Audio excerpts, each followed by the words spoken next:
সবাইকে শুভ সন্ধ্যা জানাচ্ছি।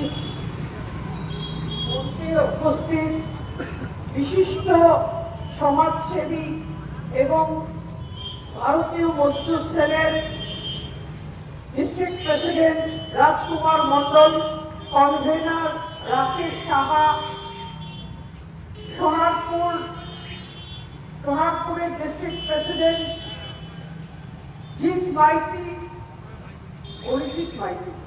অরিজিৎ মাইতি, আমার এখানে বসে আছেন আমার পাশে স্টেট চেয়ারম্যান সুকুমার দাস মহাশয়, Anirban Chatterjee national president,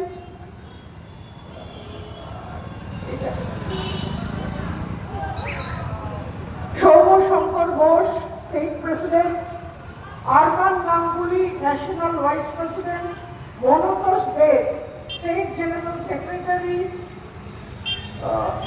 state vice president Shitanshu Das state vice president, এবং আমার বোন মধুমন্তী গাঙ্গুলি মহিলা মোর্চার সম্পাদক। আপনারা যারা মঞ্চে বসে আছেন, যাদের নাম ডাকলাম এবং যাদের নাম ডাকিনি, সব ভাতৃসম এবং শ্রোতাবৃন্দ, আপনাদের নমস্কার জানাচ্ছি, বড়দের প্রণাম জানাচ্ছি, ছোটদের ভালোবাসা জানাচ্ছি। আর সামনে যারা বসে আছেন বা যারা বসে নেই, দোকান থেকে শুনছেন, রাস্তায় দাঁড়িয়ে শুনছেন, তাদের সবাইকে ভারতীয় জনতা পার্টির তরফ থেকে গৈরিক অভিনন্দন জানাচ্ছি। আজকে আপনারা জানেন যে আমরা একটা পরিবর্তনের সন্ধিক্ষণে এসে দাঁড়িয়েছি, একটা রাস্তার মোড়ে এসে দাঁড়িয়েছি, যে রাস্তা দুটো দিকে যাচ্ছে। আপনারা পরিবর্তন নিতে পারেন, নিয়ে একটা সোনার বাংলা গড়ার দিকে আস্তে আস্তে এগোতে পারেন, বা আপনারা পরিবর্তন না নিয়ে যে অন্ধকারের মধ্যে আমরা পড়ে রয়েছি, যে অন্যায়ের মধ্যে, যে অবিচারের মধ্যে, যে বঞ্চনার মধ্যে আমরা রোজ দিন কাটাই, রাস্তা ভিজে গেছে অশ্রু জলে, অত্যাচারের মাত্রা এমন জায়গায় পেরিয়ে গেছে যে আজকে সেই সোনার বাংলা, যে বাংলা নিয়ে আমরা গর্ব করতাম স্বাধীনতার আগে, এই বাংলা ভারতবর্ষকে পথ দেখিয়েছিল। তখনকার লোকেরা বলতো, what Bengal things today, India things tomorrow. সেই বাংলা, সেই সাধকের বাংলা, সেই হিন্দু জাতীয়তাবাদের পূর্ণভূমি যে বাংলা, সেই বাংলা আমাদের সুভাষচন্দ্র বোসের বাংলা, আমাদের বিনয় বাদল দীনেশের বাংলা, আমাদের মাতঙ্গিনী হাজরার বাংলা, যে বাংলা লড়াই করেছে, বুক পেতে গিয়েছে, গুলি খেয়েছে, স্বাধীনতার জন্য সংগ্রাম করেছে, সেই বাংলা, সেই সোনার বাংলা, যে বাংলায় কবিগুরু কলম ধরতে, যে বাংলায় শরৎচন্দ্র, বঙ্কিমচন্দ্র, ঈশ্বরচন্দ্র বিদ্যাসাগর, রাজা রামমোহন রায়, সেই বাংলা, সেই বাংলা, সেই স্বামী বিবেকানন্দের বাংলা আজকে কি দেখছে? কি দেখছে আজকে বাংলা? আজকে বাংলা অন্যায় দেখছে, অবিচার দেখছে, নোংরামি দেখছে, এবং সাধারণ মানুষ, আম জনতা, তাদের যে মৌলিক অধিকার বেঁচে থাকার অধিকার, সেই অধিকার কেড়ে নিয়েছে শাসক দল। এই বাংলায় মানুষের কোনো স্বাধীনতা নেই, কথা বলতে পারে না, এক জায়গায় জমা হতে পারে না, কোনো আলোচনা করতে পারে না, স্তব্ধ হয়ে গেছে বাংলা, গণতন্ত্র মরে গেছে, আইন শৃঙ্খলা ধুলায় লুটিয়ে পড়েছে। তাই আজকে আপনাদের সংকল্পের দিন, একটা এমন দিন যে আপনাদের সংকল্প নিতে হবে যে এই যে ধর্মযুদ্ধ যেটা শুরু হয়েছে, এখানে এই যে মেয়েরা বসে আছেন, এখানে আমার পেছনেও মেয়েরা বসে আছেন, এরা সীতার রূপ নেবেন কিনা, আপনারা রাম লক্ষ্মণের রূপ নেবেন কিনা, নিয়ে এই রাবণের লঙ্কা আপনারা ধ্বংস করবেন কিনা, এই সংকল্প আপনাদের নিতে হবে। এবং এই সংকল্প নেওয়ার সময় আপনাদের মনে যে ভয় রয়েছে, ভীতি রয়েছে, আতঙ্ক রয়েছে যে আমরা পারবো তো, আপনারা পারবেন, আপনারা পারবেন। তার কারণ এই বাংলার ইতিহাসের দিকে যদি আমরা তাকাই, আমরা দেখব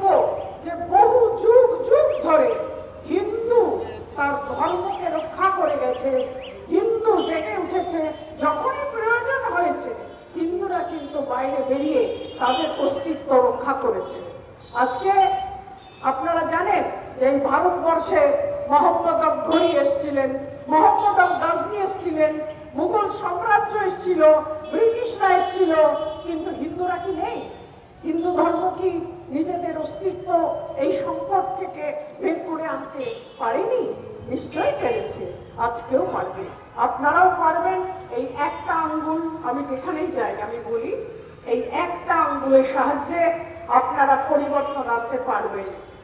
আপনারা ভোটের দিনে আপনাদের মনে যে ভয় আছে ওটা আপনারা আপনাদের নিজস্ব ঘরে কোনো আলমারিতে বন্ধ করে রেখে আসবেন। ভয়টাকে সরিয়ে বা ব্যাংক লকারে ভয়টাকে রেখে আপনারা এসে ভোট দেবেন, এই আঙ্গুলটা প্রয়োগ করবেন এবং আপনারা এই আঙ্গুলের ক্ষমতার বলে ভারতীয় জনতা পার্টি নরেন্দ্র মোদীর নেতৃত্বে সোনার বাংলা গঠনের উদ্দেশ্যে ডাবল ইঞ্জিন সরকার প্রতিষ্ঠা করতে আমাদের সঙ্গে একজোটে পাশে থেকে আপনারা কিন্তু এই কাজটা করতে পারবেন বলে আমার ধারণা। এবং আমি আপনাদের এটুকু জানাবো যে ভারতীয় জনতা পার্টির প্রত্যেকটা কার্যকর্তা ওই দিন কড়া নজর রাখবে যে প্রতিটা মানুষ যাতে নিজেদের ভোট নিজেরা দিতে পারে। আপনারা জানেন হয়তো যে আমাদের এই শাসক দলের মুখ্যমন্ত্রী কি বলেছেন, বলেছেন যে আমি যদি না থাকতাম তাহলে ওরা ওরা ওরা এনে কয়েক মিনিটেই শেষ করে দিত, বলেছেন তো। ওরা কারা কারা ওরা?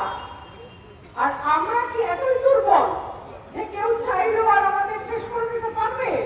আর যাদের ভরসায় উনি এই কথাটা বলছেন ওরা, কালকে গতকাল যশস্বী প্রধানমন্ত্রীর সেই বড় ব্রিগেডে ওরাও কিন্তু গেছিলেন অনেক সংখ্যায়। কেন? ওদেরও আজ মুখ্যমন্ত্রীর উপরে বিশ্বাস নেই।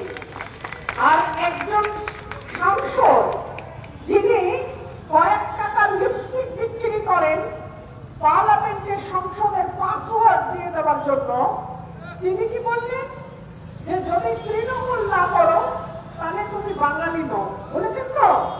যে যদি তৃণমূল করলেই তবে তুমি বাঙালি, না হলে তুমি বাঙালি নও। তা উনি যখন জন্মেছিলেন তখন ওনার মা কি তৃণমূল করতেন? তৃণমূল করতেন ওনার মা? হ্যাঁ, তাহলে ওনার মা বাঙালি নয়।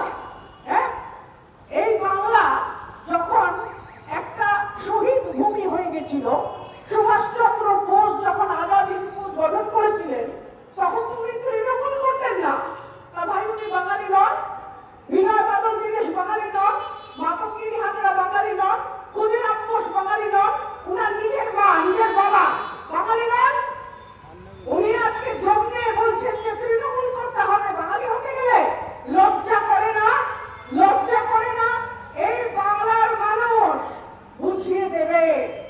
অলরেডি রামের সৈন্য রাবণের লঙ্কায় ঢুকে গেছে। আপনারা তার নমুনা কালকে দেখেছেন, দেখেছেন তো যে রামের সৈন্য রাবণের লঙ্কায় ঢুকে গেছে।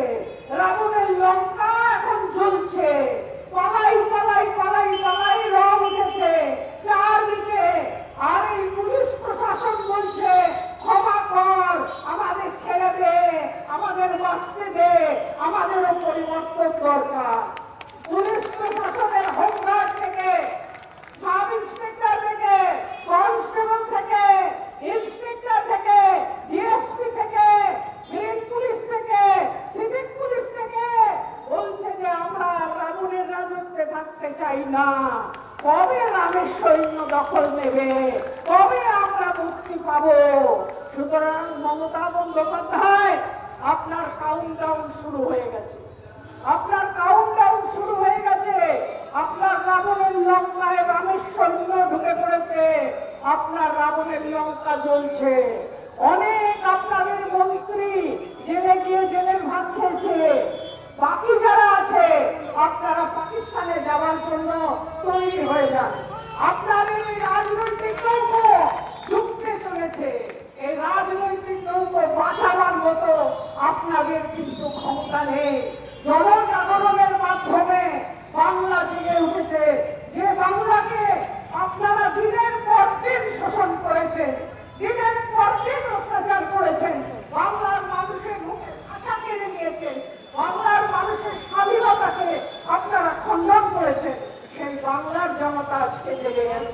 তাই তো গতকাল আমরা দেখলাম এক রাজ্যের মন্ত্রী, যার কাজ নেই, কম্প নেই, এই কাজ তো খই মাছ নেমে পোস্টার লাগাচ্ছে, ব্যানার ছিটছে।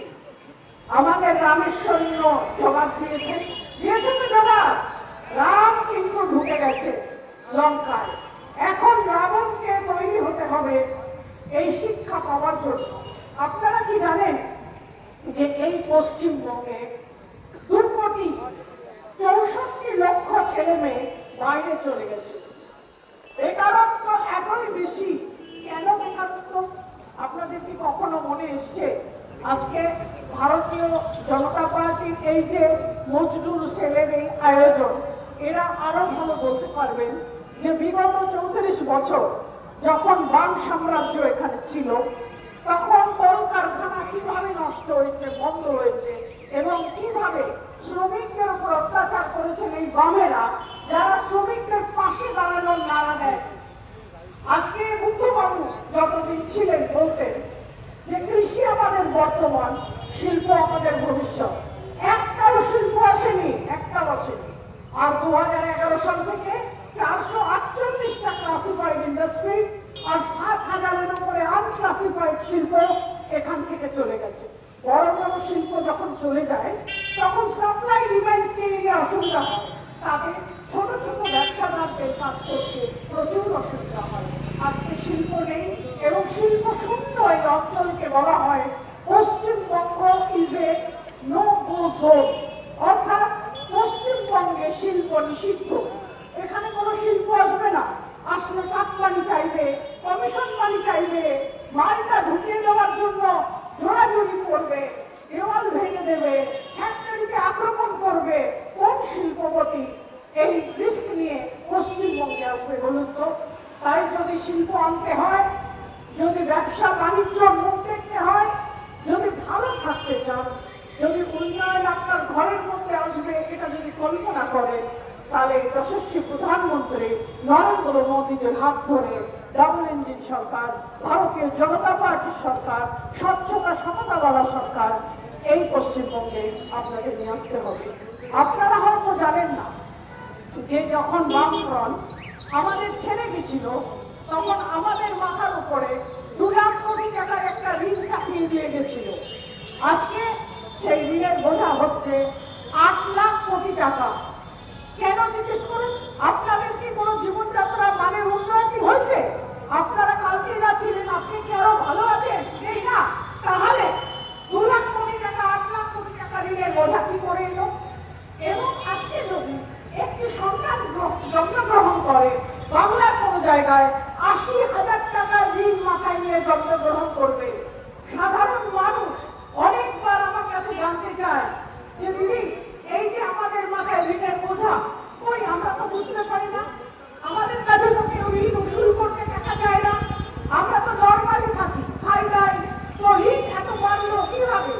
আপনাদের কাছ থেকে কিন্তু ঋণের বোঝা উসুল করা হয়। কিভাবে হয়? আপনাদের ধরুন ভালো রাস্তার দরকার, রাস্তা হবে না। আপনাদের ধরুন গ্রামে অনেক স্কুল দরকার, স্কুল হবে না, বিদ্যালয় হবে না। পুলিশের মধ্যে অনেক স্থায়ী পদ খালি, 6.5 লাখ শূন্য পদ, এই পদগুলো ভর্তি হবে না। ফলে অল্প পুলিশ, অনেক বেশি মানুষ, অপরাধ হবে। আস্তে আস্তে আপনাদের মৌলিক অধিকার যেগুলো আছে, অর্থাৎ ভালোভাবে বাঁচা, ইলেকট্রিক পোলের লাইন পাওয়া, ভালো রাস্তা পাওয়া, ভালো জল পাওয়া, ভালো স্কুল পাওয়া, এই মৌলিক অধিকারগুলো আস্তে আস্তে হ্রাস হয়ে যাচ্ছে। কেন কি? এই ঋণের বোঝা সামলাতে সামলাতে তৃণমূল সরকারের কোষাগার খালি হয়ে গেছে। এবারে ঋণ কেন বাড়ছে? কেননা ক্লাবে টাকা দিতে হবে, জায়গায় জায়গায় টাকা দিতে হবে। দিয়ে দেবো না, দিয়ে দেবো না, ভালোভাবে যেটা তোমার অধিকার আছে ওটা দেবো না, কিন্তু আমরা ক্লাবে গিয়ে টাকা দেবো, দুর্গা পুজোয় টাকা দেবো, টাকাটা নয় ছয় করবো। টাকাটা তো ওনাদের কোনো সম্পত্তি না, টাকাটা তো আমরা যারা ট্যাক্স দিই আমাদের টাকা। আমাদের টাকা নিয়ে দীর্ঘদিন ধরে নয় ছয় করে আজকে একটা কোষাগার দেউলিয়া হয়ে গেছে তৃণমূল সরকার। তাই দিয়ে যেটা আমাদের একটা অধিকারের মধ্যে করে সুপ্রিম কোর্টে যেতে হচ্ছে। আপনারা জানেন হয়তো, বলবো না, যে কোনো ঘরের মেয়ে যদি বাইরে যায়, তার বাবা মা বসে থাকে এবং বারবার ফোন করে যে সন্ধ্যা হওয়ার আগে মা ফিরে আসে। কেন কেন পশ্চিমবঙ্গ এগুলি দেখতে আসছে? কেন এদিন আমাদের দেখতে হবে? আজকে আমাদের আরজি করা হয়েছে, হাসপালি হয়েছে, দুর্গাপুর হয়েছে, কামতলী হয়েছে, বার্ষিক হয়েছে। আজকে মেয়েরা বাড়ি থেকে বেরোলে বাবা মারা ভাবে ফিরে আসবে তো, কখন ফিরবি মা? তাহলে আপনারা দেখুন না, চারদিকে তাকিয়ে দেখুন, বেকারত্ব থেকে, মহিলাদের সুরক্ষার অভাব থেকে, আজকে কোথাও চাকরি নেই, শিল্প নেই। শিল্প কথা বলতে গেলেই বলে শিল্প সম্মেলন হচ্ছে, তার মধ্যেও যদি আবার কেউ বলে যে যদি শিল্প সম্মেলন হচ্ছে তাহলে কি হবে, বলে মুড়ি শিল্প করো, চপ শিল্প করো। তা মুড়ি শিল্প, চপ শিল্প নিয়ে, আরজি কর নিয়ে, কামতলী নিয়ে, এই 26,000 শিক্ষক যারা চোখের জল ফেলছে এটা নিয়ে, বিয়ে কেলেঙ্কারি নিয়ে, লটারি কেলেঙ্কারি নিয়ে, আগেকার সারদা কেলেঙ্কারি নিয়ে, নারদা কেলেঙ্কারি নিয়ে, রোজগারি কেলেঙ্কারি নিয়ে, লটারি কেলেঙ্কারি নিয়ে আমি আর কত কেলেঙ্কারির কথা বলবো? আপনারা বাংলার যে জনতা, আপনারা দীর্ঘ কয়েক বছর ধরে শান্তিতে নেই। কেলেঙ্কারির পর কেলেঙ্কারি, অত্যাচারের পর অত্যাচার, এবং মুখ খুললেই বাড়িতে টপটপ করে পুলিশের দরজায় নক। এই বাংলা আমরা আর চাইছি না। এই বাংলায় পরিবর্তন অবশ্যম্ভাবী, আসতেই হবে। আজকে প্রেসিডেন্ট অফ ইন্ডিয়া মহামহিম রাষ্ট্রপতি যখন এলেন, তাকে এই বাংলা কিভাবে সম্মান জানালো আপনারা দেখেছেন যে একজন বাংলার মুখ্যমন্ত্রী একটা সাংবিধানিক পদে থেকে এই ভারতবর্ষের সব থেকে বড় উচ্চ সাংগঠনিক পদে মহামহিম রাষ্ট্রপতিকে কিভাবে অপমান করলেন, এটা আপনারা দেখেছেন।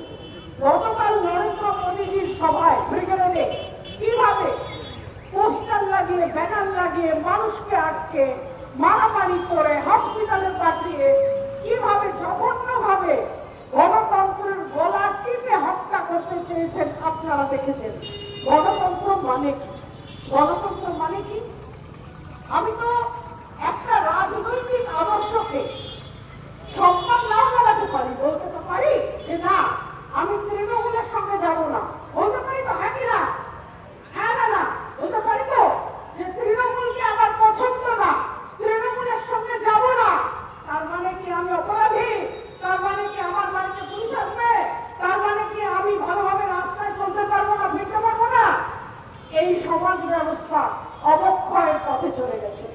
তাই আজকে যদি আমাদের মানুষের মতো মানুষ হয়ে বাঁচতে হয়, তাহলে আমাদের কিন্তু মুখ খুলে কথা বলতে হবে, প্রতিবাদ করতে হবে। আমাদের বাড়ির পাশ থেকে যদি বালি তুলে নিয়ে যায়, আমাদের প্রতিবাদ করতে হবে। আমাদের বাড়ির পাশ থেকে যদি মাটি তুলে নিয়ে যায়, প্রতিবাদ করতে হবে। যদি কয়লা চুরি হয়, প্রতিবাদ করতে হবে। এটা প্রতিবাদের বাংলা, এটা সেই মাতঙ্গিনী হাজারার বাংলা, সেই বিনয় বাদলের বিদেশের বাংলা, যারা প্রতিবাদ করে এই বাংলায় স্বাধীনতা নিয়ে এসেছিলেন। তাই আজকেও প্রতিবাদ করতে হবে, রাস্তায় নামতে হবে, একসঙ্গে সশক্তিকরণের মাধ্যমে নতুন বাংলার একটা পটভূমি আমাদের তৈরি করে আমাদের লড়তে হবে।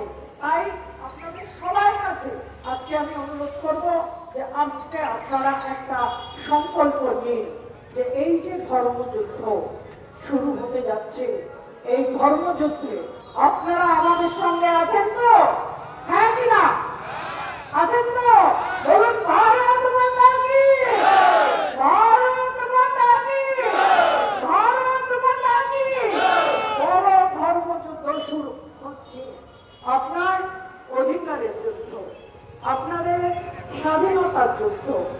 আপনারা কি ভালো থাকবেন, ভালো থাকতে পারবেন কিনা তার যুদ্ধ। এই যুদ্ধে আমরা যেরকম লড়াই করছি, অবরহ লড়াই করছি, রাস্তায় দাঁড়িয়ে লড়াই করছি, আমরা আপনাদের পাশে থেকে লড়াই করছি, আমরা আমাদের জীবন যাত্রার প্রতিটা মুহূর্তে লড়াই করছি। আপনাদের কিন্তু আমাদের সঙ্গে এসে আমাদের হাত ধরে এই লড়াইতে সামিল হতে হবে। মনে রাখবেন। যে ধর্মযুদ্ধ শুরু হবার পরে আপনারা কিন্তু সেই ধর্মযুদ্ধের রাম লক্ষ্মণ সীতা। প্রাচীন শ্লোকে বলে এলা এলা হি ধর্মস্য গ্লানির্ভবতি ভারত অভ্যুত্থানম অধর্মস্য তদাত্মানম সৃজন্যহম। পরিত্রাণায় সাধুনাম বিনাশায় চ দুষ্কৃতাম ধর্ম সংস্থাপনার্থায় সম্ভবামি যুগে যুগে। মানে যুগে যুগে যুদ্ধ হয়, ধর্মযুদ্ধ। এই যুগের যুদ্ধ 2026-এ শাসক দলের সঙ্গে যশস্বী প্রধানমন্ত্রীর নেতৃত্বে ভারতীয় জনতা পার্টির এই যুদ্ধ রাজনৈতিক মঞ্চ পেরিয়ে ধর্মীয় মঞ্চের ভেতরে ঢুকে গেছে। এটা আপনাদের অস্তিত্বর লড়াই। আপনারা যদি বাঁচতে চান, মাথা উঁচু করে বাঁচতে চান, সম্মানের সঙ্গে বাঁচতে চান, আত্মসম্মান নিয়ে বাঁচতে চান, তাহলে 2 টাকা কিলোর চাল, কতগুলো পচা সবুজ সাথী সাইকেল এবং 1,500 টাকার ওই ভিক্ষা একদম প্রত্যাখ্যান করে ভারতীয় জনতা পার্টির হাত ধরে নিজ গুণে চাকরি নিয়ে বেকারত্ব দূর করে শিল্প এনে সম্মানের সঙ্গে মাথা উঁচু করে সোনার বাংলায় বাঁচবেন। এবং মনে রাখবেন যে আপনারা কিন্তু সেই সুভাষচন্দ্র বোস, সেই স্বামী বিবেকানন্দের উত্তরসূরি, যারা এত বড় বড় সাধু এবং সাধকদের উত্তরসূরি হয়। সেই বাংলা কখনো ভিখারি বাংলাতে পরিণত হতে পারে না। আজকে নরেন্দ্র মোদী, তার কোন পরিবার নেই, তিনি পরিবারবাদী রাজনীতি করেন না। আপনারা, আমরা ওনার পরিবার। নরেন্দ্র মোদী, আপনি জানেন, গতকাল এসেছিলেন 18,680 কোটি টাকার পরিকাঠামো গঠনের প্রকল্প দিয়ে গেছেন এই বাংলাকে। নানা ধরনের জিনিস, খড়গপুর থেকে শুরু করে অনেক বড় সড়ক যাচ্ছে শিলিগুড়ি, অনেকগুলো railway train, already 68টা Vande Bharat Narendra Modi দিয়ে গেছেন বাংলায়। নরেন্দ্র মোদীজি 50,000 কিলোমিটারের উপরে জাতীয় সড়ক, 35,000 কিলোমিটারের উপরে রেলপথ, প্রায় 800 কিলোমিটারের উপরে metro rail, Sealdah express metro, Noapara বিমানবন্দর মেট্রো, প্রায় 315টা মেডিকেল কলেজ, 22টা এইমস, 4 কোটি মানুষকে দিয়ে গেছেন প্রধানমন্ত্রী আবাস যোজনায় ঘর, 10 কোটি মানুষকে শৌচালয় এবং অনেক অনেক জিনিস।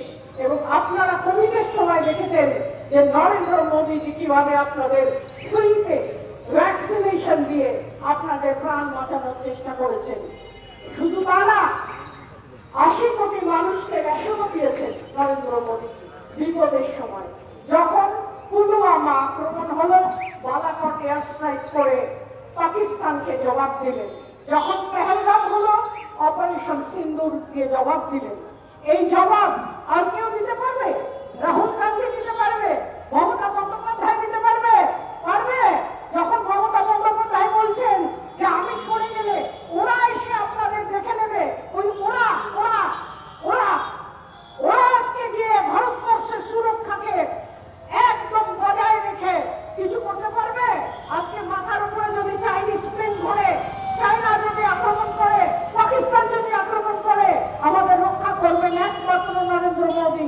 তাই তো অভিনন্দনকে ফিরিয়ে এনেছিলেন অক্ষমতা অবস্থায় পাকিস্তান থেকে, যিনি আমাদের অন্নদাতা, যিনি আমাদের রক্ষা করবেন এবং যিনি মনে করেন যে আমরা তার পরিবার।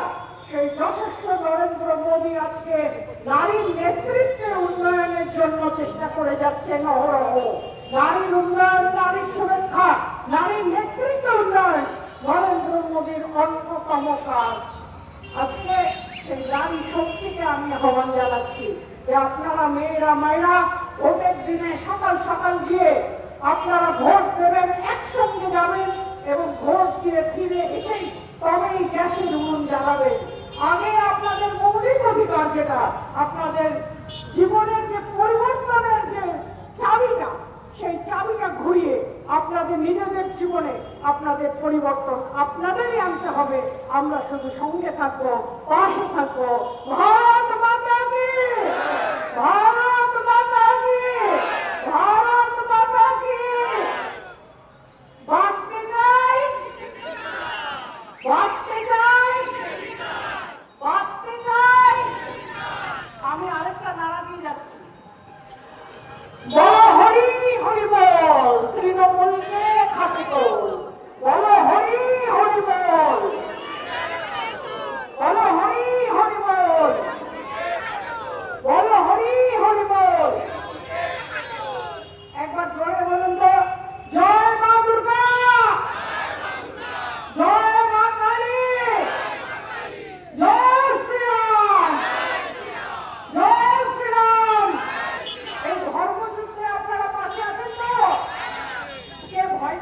একটু হাত তুলি তো। কে ভয় পেয়েছে? হ্যাঁ, না একটু দেখবো কেউ ভয় পেয়েছে কি? হ্যাঁ, যদি ভয় পান তাহলে বাড়িতে অনেক ডোয়ার আছে, আছে তো, আলমারি আছে, ঠিক আছে, যাবেন ভয়টাকে বের করে রেখে তালা চাবি দিয়ে দেবেন, তালা চাবি দিয়ে একসঙ্গে মিলে ভোটে যেখানে বুথ যাবে এবং একসঙ্গে যাবেন, ঠিক আছে। একটা কথা আছে না যে আমাকে সাহায্য করো না, আমি যখন বিপদে পড়বো আমাকে সাহায্য করো না, আমি যেন নিজেই এই বিপদকে জয় করতে পারি, আচ্ছা তো? হ্যাঁ, তো আজকে জানবেন, একটা ছোট্ট কথা দিয়ে শেষ করি, যে আপনারা যদি নিজেদের জন্য বাঁচেন, ভয় পান, খুব ভয় পান, তাহলে ইতিহাস কিন্তু আপনাদের মনে রাখবে না, মনে রাখবে না।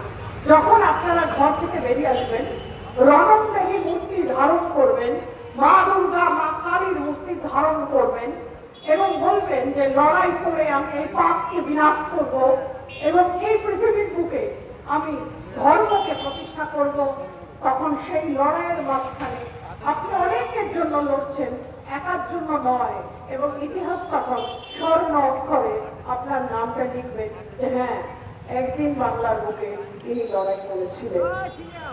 আজকে আমি আন্দামানে গেছিলাম, সেখানে নীল আইল্যান্ডে সেলুলার জেলে আমি দেখলাম যে ব্যারাকপুরের মঙ্গল পাণ্ডে যখন সিপাহী বিদ্রোহের ডাক দিয়েছিলেন, তখন ব্যারাকপুরে ওখানে ব্রিটিশদের আন্ডারে একটা বেঙ্গল আর্মি কন্টিনজেন্ট ছিল। বাংলার 46 জন মিলিটারি অফিসার সেই বেঙ্গল আর্মি কন্টিনজেন্টে ব্রিটিশদের আন্ডারে কাজ করতেন। আর মঙ্গল পাণ্ডে যখন সিপাহী বিদ্রোহের ডাক দিলেন, তখন সেই বেঙ্গল আর্মির 46 জন অফিসার সেই সিপাহী বিদ্রোহে যোগদান করলো এবং ব্রিটিশদের বিরুদ্ধে আওয়াজ তুলল। সেই 46 জনকে ধরে আন্দামানের সেলুলার জেলে রাখা হয়েছিল, এক একটা সেলে এক একজনকে, এবং একটা বড় জায়গায় বীর সাভারকার মহারাষ্ট্রে থাকতে ওনাকেও ধরে রাখা হয়েছিল। ওই 46 জনের মধ্যে 44 জন ডিটেনশনে মারা যায়। প্রচন্ড কষ্ট দিয়েছিল, কিন্তু আজকে আন্দামানের সেই সেলুলার জেলে সেই দেওয়ালে জঞ্জল করছে আমাদের বাংলার শহীদদের নাম। আমাদের বুক গর্বে উন্নত হয়ে উঠছে, কিন্তু একই সঙ্গে ইতিহাস ওদের স্যালুট করছে, সালাম করছে। আজকে বাংলার প্রত্যেকটা ছেলে বা প্রত্যেকটা মেয়ে যারা লক্ষ্মীর ভান্ডার পাচ্ছে, যারা যুবসাথী পাচ্ছে, আপনাদের বলবো আপনারা যুবসাথীটা নিন, লক্ষ্মীর ভান্ডারটা নিন। কেন কি কেউ তাদের বাড়ি থেকে টাকা চাইতে দিচ্ছে না? এটা আমরা আমাদের ট্যাক্স পেয়ারদের টাকা